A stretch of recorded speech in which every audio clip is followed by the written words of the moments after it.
Method of integration के इस video में हम लोग देखने वाले हैं इंटीग्रेशन बाय सब्स्टिट्यूशन से रिलेटेड कुछ कॉन्सेप्ट और कुछ फॉर्मूला। ये सभी फॉर्मूला जो है आपके एग्जाम में काफ़ी ज़्यादा कारगर होंगे और साथ ही साथ जो है आप क्वेश्चन सॉल्व करेंगे तो वहाँ पे भी काम आएंगे। तो वैसा नहीं कि ये सभी फॉर्मूला को आपको रटना पड़ेगा, ऐसा बात बिल्कुल नहीं है। आप जो पहले से फॉर्मूला याद करके रखे हैं उसी फॉर्मूला पे जो है ये सबको हम सेट कर देंगे और कहीं से जो है कोई डाउट आपको नहीं होगा। बस आपको कंसंट्रेट होकर के पूरा वीडियो को देख लेना है, उसके बाद सारा फॉर्मूला जो है ऑटोमेटिक आपको याद हो जाएगा। देखिए सबसे पहले आपको हम बता देना चाहते हैं कि अगर मान लेते हैं कि एक्स हमारा वेरिएबल है, एक्स जो है ये क्या है तो वेरिएबल है। वेरिएबल का मतलब आप जानते हैं कि इसका वैल्यू जो है वेरी करते रहेगा, चेंज करते रहेगा। तो उस सिचुएशन में अगर आपसे पूछा जाता है कि ए एक्स क्या होगा तो ए एक्स भी जो है एक वेरिएबल को ही रिप्रेजेंट करेगा, भले ए जो है आपका कांस्टेंट है, ए जो है कांस्टेंट है, लेकिन एक साथ पूरे ए एक्स का बात करेंगे तो ये वेरिएबल को रिप्रेजेंट करेगा, चूंकि ये भी तो एक्स के ऊपर डिपेंड हो रहा है। अगर मान लेते हैं कि यहाँ पे हम लिखते हैं ऐसे ए एक्स प्लस बी, ए और बी भले ही कांस्टेंट है, उस केस में ए एक्स प्लस बी जो है ये भी वेरिएबल को ही इंडिकेट करेगा। अगर एक्स वेरिएबल है तो ए एक्स प्लस बी जो है ये पूरा एक वेरिएबल को रिप्रेजेंट करेगा। जब इसके अंदर जाएंगे तो ए और बी जो है भले ही हमारा क्या हो जाएगा, कांस्टेंट हो जाएगा। कारण क्या है कि एक्स का वैल्यू जब फिक्स नहीं है तो इस पूरे एक्सप्रेशन का वैल्यू भी फिक्स नहीं होगा, इसलिए ए एक्स प्लस बी भी जो है ये भी किसको रिप्रेजेंट करता है तो वेरिएबल को रिप्रेजेंट करता है। तो ये बेसिक चीज है, ये आपको जानकारी होना चाहिए। इसके साथ देखिए कि इंटीग्रेशन का बेसिक फॉर्मूला वगैरह जो है हम लोग पहले से जानते हैं। जैसे हम लोग पहले से जानते हैं कि integral of x to the power n with respect to x रहता, तो इसके लिए फॉर्मूला क्या आता, तो x to the power n plus one by n plus one plus constant of integration C. इस फॉर्मूला में कंडीशन होता है कि एन जो है -1 के इक्वल नहीं होना चाहिए। अब इसमें ध्यान क्या देना है कि x to the power n का मतलब क्या समझना है कि बेस में जो है वेरिएबल है और पावर में क्या कांस्टेंट है, तो उसके लिए ये आपका फॉर्मूला आ गया, कोई दिक्कत नहीं है। -1 पे इसलिए काम नहीं करता है कि यहाँ पे -1 पुट कीजिएगा तो नीचे रिजल्ट 0 आ जाएगा, और नीचे रिजल्ट 0 आने का मतलब रिजल्ट आपका नॉट डिफाइंड हो जाएगा। ये चीज आप जानते होंगे पहले से। तो उस केस में क्या करते हैं कि अगर मान लेते हैं कि x का पावर -1 है विथ रिस्पेक्ट टू x, तो हम लोग इसको क्या करते हैं कि इंटीग्रल ऑफ 1/x कर देते हैं और विथ रिस्पेक्ट टू x, तो इसके लिए फॉर्मूला जाता है लॉग मॉड x, बेस कुछ नहीं तो e छुपा हुआ प्लस कांस्टेंट ऑफ इंटीग्रेशन क्या हो जाता है, c हो जाता है। ये चीज भी आप पहले से जानते होंगे, कोई दिक्कत नहीं है। इसके अलावा आप ये भी पहले से जानते होंगे कि अगर मान लेते हैं यहाँ पे हम लिखते हैं integral of cos x with respect to x, यानी cos का एंगल है x और x के रिस्पेक्ट में यहाँ पे क्या हो रहा है तो इंटीग्रेट हो रहा। तो इसके लिए भी आप फॉर्मूला जानते होंगे कि sin x plus constant of integration C. वैसे ही आप ये भी जानते होंगे कि integral of e to the power x with respect to x क्या होता है तो e to the power x plus constant of integration C. तो ये सब जो है बेसिक इंटीग्रेशन है। उम्मीद करते हैं कि बेसिक इंटीग्रेशन इस टाइप का काफ़ी सारा होता है, ये सब आप जानते होंगे, और नहीं जानते हैं तो इसी वीडियो के डिस्क्रिप्शन में उसका लिंक मिल जाएगा, आप वहाँ से देख सकते हैं। यहाँ तक कोई दिक्कत नहीं है। अब हम लोग क्या करते हैं तो अब इसको कन्वर्ट करते हैं मेथड ऑफ इंटीग्रेशन में, सब्स्टिट्यूशन बाय इंटीग्रेशन के फॉर्मेट पे लाते हैं और उसके बाद जो आपको समझाते हैं और सभी फॉर्मूला को जो है एक साथ हम रिमेंबर करने में जो आपका हेल्प करेंगे। तो देखिए अब इसको करते क्या, कंसंट्रेट होकर देखिएगा। अभी आपको हम बताएं कि x अगर वेरिएबल है तो x प्लस बी जो है ये भी एक वेरिएबल को ही रिप्रेजेंट करता है। तो जैसे मान लेते हैं कि क्वेश्चन अगर ऐसा कर दिया जाता है कि integral of a x plus b और होल टू दी पावर क्या कर देते तो n, और विथ रिस्पेक्ट टू क्या कर देते तो x कर देते हैं। तो उस सिचुएशन में जो है x प्लस बी को आपको क्या समझना है तो वेरिएबल ही समझना नहीं, एक तरीका से x to the power n है। अब मान लेते हैं कि आप इसको ऐसे लिख देते हैं कि x plus b whole to the power, देखते हैं ना n प्लस वन, तो n प्लस वन और नीचे भी ला दिए n plus one plus constant of integration c। तो ये जो है अभी आपका गड़बड़ हो जाएगा। जैसे आप देखें कि integral of x to the power n with respect to x था, तो उसका इंटीग्रेट करके क्या लिखे तो x to the power n plus one by n plus one plus constant of integration c।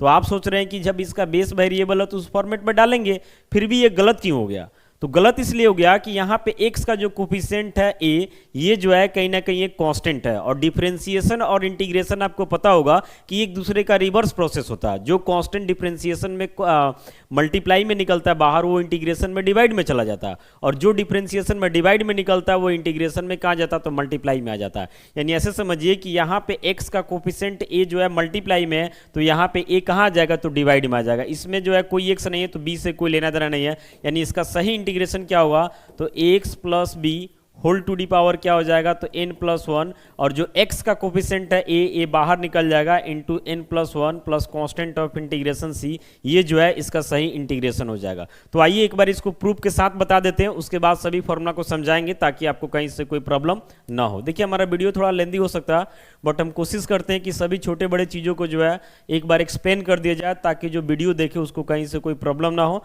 और इससे रिलेटेड जो है कोई दूसरा वीडियो नहीं देखना पड़े। तो जैसे यहां पे हम लिखते हैं, देखिएगा ध्यान से, prove that integral of ax plus b whole to the power n with respect to x equal to ax plus b whole to the power n+1 by a into n+1 plus constant of integration c। Condition है कि n-1 के equal नहीं होना चाहिए, नहीं तो नीचे ही 0 हो जाएगा, रिजल्ट आपका क्या हो जाएगा, नॉट डिफाइंड हो जाएगा। अब आइए इसको प्रूव करते हैं, देखिए ध्यान से। तो प्रूफ में आएंगे, प्रॉपर तरीका से पूरा प्रूफ करते हैं। तो सबसे पहले हम सपोज कर लेते हैं कि i इक्वल टू क्या है, तो integral of ax plus b whole to the power n with respect to क्या है, तो x है, कोई इशू नहीं है।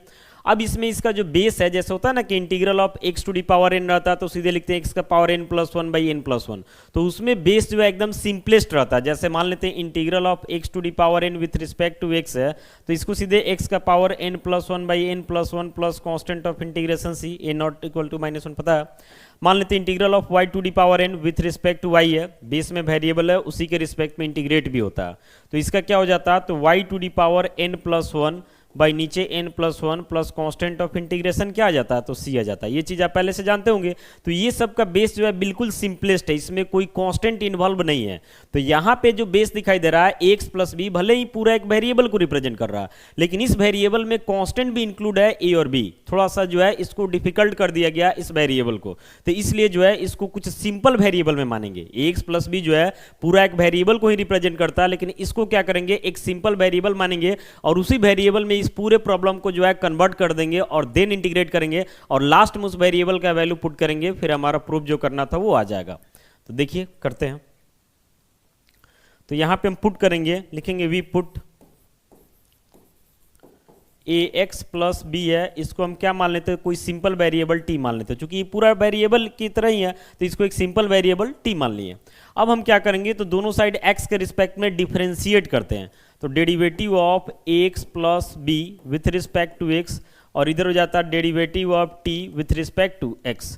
तो यहाँ पे जो है a बाहर हो जाएगा, तो x का डेरिवेटिव x के रिस्पेक्ट में 1 और b कांस्टेंट है तो इसका डेरिवेटिव 0, और इधर dt बाई क्या हो गया, dx हो गया। तो इधर तो सिर्फ a बचा, उधर से dx भी ले लेते हैं, तो a dx equal to dt।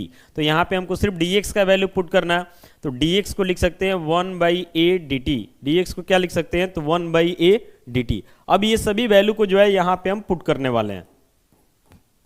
तो i इक्वल टू हो जाता है integral of ax plus b की जगह क्या हो जाएगा, तो t हो जाएगा, पावर n है तो n हो जाएगा, और जो dx दिखाई दे रहा है इसके जगह पे क्या आ जाएगा, तो 1 बाई a dt आ जाएगा। अब ऐसा समझिए कि 1 बाई a तो कांस्टेंट है तो बाहर निकल जाएगा, तो t to the power n को इंटीग्रेट करते हैं t के रिस्पेक्ट में, तो देख रहे हैं ना पूरा क्वेश्चन ही t में कन्वर्ट हो गया। ठीक है, अब 1 बाई a बाहर निकला तो इसको तो रखना पड़ेगा क्योंकि प्रोसेस से ही बाहर निकला। अब t का power n with respect to t है, n नॉट इक्वल टू -1, तो इंटीग्रेशन के फॉर्मूला पे सेट कर देंगे, तो t का पावर n प्लस 1 और नीचे भी n+1 plus constant of integration c आ जाएगा। यानी i इक्वल टू यहाँ से क्या मिला, तो 1 बाई a इंटू टी का वैल्यू डाल देंगे। अब t तो लास्ट में डालना पड़ेगा ना, चूंकि ये सहूलियत के लिए पुट किए थे तो लास्ट में तो हटाना पड़ेगा, तो t का वैल्यू डाल दिए, नीचे n+1 प्लस क्या हो जाएगा c। तो फाइनली देखिए यही हम लोगों को प्रूव करना था, x प्लस b का whole to the power n+1, नीचे a इंटू n+1 आ गया प्लस कांस्टेंट ऑफ इंटीग्रेशन क्या आ गया, c आ गया। ये फॉर्मूला तभी काम करेगा जब n आपका -1 के इक्वल नहीं हो। तो अगर इस तरीका से क्वेश्चन दिया हुआ तो उसका आंसर जो है इस फॉर्मेट में होगा, समझ रहे ना।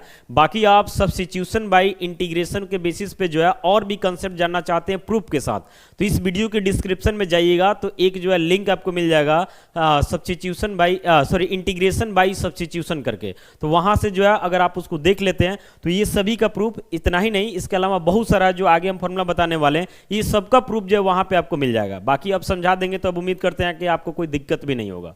तो तो आगे देखिए समझाते हैं, और ये सारे फॉर्मूला को आपको याद करके रखना है ताकि आपको जो है एग्जाम में कहीं से कोई दिक्कत ना हो और क्वेश्चन सॉल्व करने में भी दिक्कत ना हो।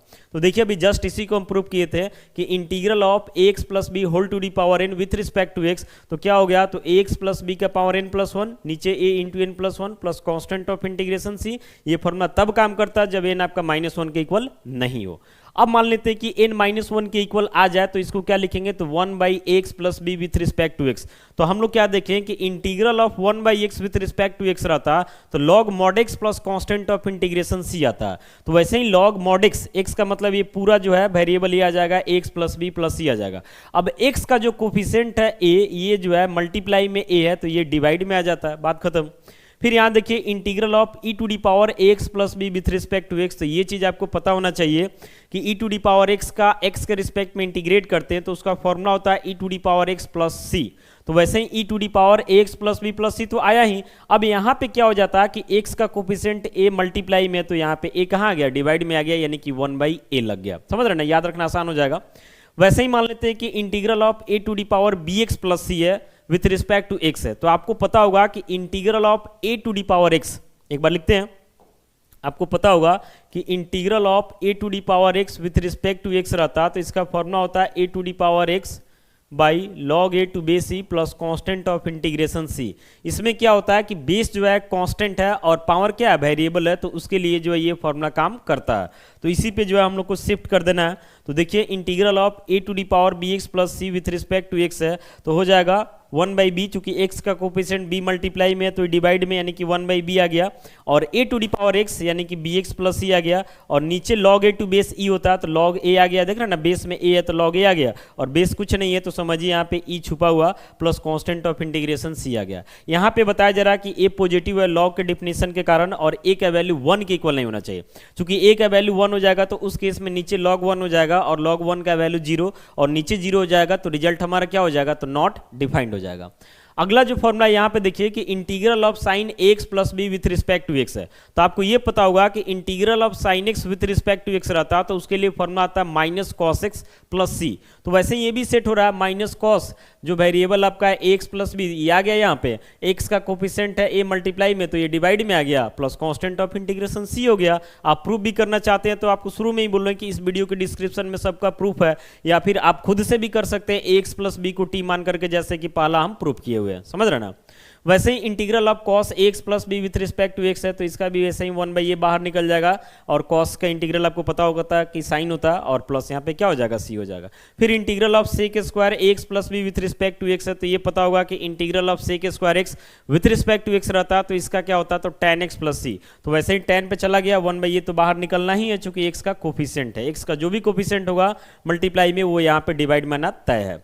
वैसे ही integral of cosec square x plus B with respect to x है, तो इसका क्या होता है फॉर्मूला, तो माइनस कॉट में जाता है, तो minus cot x plus b 1/a बाहर निकल गया, plus constant of integration c हो गया। फिर आपको ये भी पता होगा कि integral of sec x into tan x with respect to x क्या होता है, तो sec x plus constant of integration c। तो यहाँ 1/a निकल गया और sec ax प्लस b हो गया प्लस c, चूंकि एंगल आपका क्या है, तो ax प्लस b है। समझ रहे ना, बहुत आसान हो जाएगा, ये सब फॉर्मूला आपके लिए याद रखना, प्रूफ भी आप कर सकते हैं। फिर integral of cosec x plus b into cot x plus B with respect to x, तो इसका फॉर्मूला माइनस cosec में जाता है, और 1/a तो निकलना ही है। फिर integral of tan x plus B with respect to x, तो ये चीज़ आपको पहले से पता हुआ कि integral of tan x with respect to x रहता तो उसके लिए फॉर्मूला आता है minus log mod cos x plus c। तो उसी पे सेट हो रहा, तो ये बाहर निकल गया, माइनस ये फॉर्मूला का ही है, लॉग और मॉड हो जाता है, ये एंगल आपका cos x प्लस बी हो जाता है, प्लस क्या हो जाता है, c हो जाता है। फिर ऐसे ही कॉट के लिए जो फॉर्मूला होता है, समझिए कि बस एंगल के जगह जो है x प्लस बी कर देना है, और बाकी x का कोफिशिएंट a है तो ये डिवाइड में आ जाएगा। बाकी फॉर्मूला में कोई चेंजेज नहीं है, इंटीग्रेशन के बेसिक फॉर्मूला में ये ऑलरेडी आप पहले से जानते भी होंगे। फिर integral of sec x plus b है, तो उसका भी जो फॉर्मूला उस पर सेट हुआ, सिर्फ एंगल के जगह x प्लस बी आया और यहाँ 1/a निकल गया। वैसे integral of cosec x plus b है, तो सेम टू सेम फॉर्मूला, बस एंगल के जगह x प्लस बी आया और यहाँ 1/a निकल गया। तो इस तरीका से अगर आप इंटीग्रेशन का जो भी बेसिक फॉर्मूला है उसको आप जानते हैं तो उससे कन्वर्ट करके जो है ये सभी फॉर्मूला को आप इजीली रिमेंबर कर सकते हैं। बाकी इंटीग्रेशन में और भी वीडियो देखना चाहते हैं तो आप हमारे प्लेलिस्ट में जाइए, वहाँ काफ़ी सारा वीडियो आपको देखने को मिलेगा। बाकी उम्मीद करते हैं कि ये वीडियो भी आपको समझ में आ गया होगा। मिलते हैं ऐसे ही अगले वीडियो के साथ। Thank you.